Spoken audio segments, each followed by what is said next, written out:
বন্যায় ক্ষতিগ্রস্তদের হাতে প্রাথমিক সাহায্য পৌঁছে দিতে রাস্তায় নেমেছে বিভিন্ন সামাজিক সংগঠন। এই উদ্যোগে পিছিয়ে নেই বামপন্থী সংগঠনগুলো।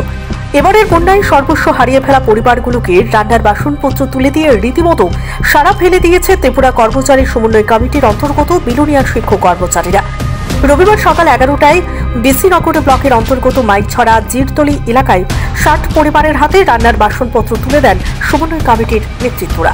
Bureau report, planet Tripura news.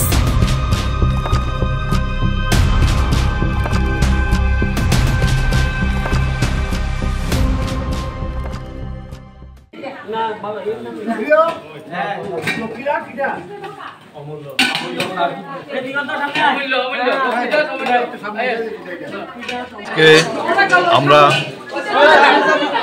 Tripura কর্মচারী সমন্বয় কমিটি বিলোনিয়া বিভাগীয় কমিটির উদ্যোগে বিলোনিয়ার অন্তর্গত ভারতচন্দ্র ব্লকের টাউন ক্যাম্প পাড়াতে সেখানে বন্যায় প্লাবিত হয়ে যারা খুব ক্ষতিগ্রস্ত হয়েছেন, যাদের পরিবারের ঘর থেকে রান্নাঘর থেকে বাসন কুসন থেকে শুরু করে সব চলে গেছে, তাদেরকে চিহ্নিত করে আমরা এই এলাকায় প্রায় 60 জন পরিবারকে সেখানে আমরা সাহায্য করার জন্য এগিয়ে এসেছি।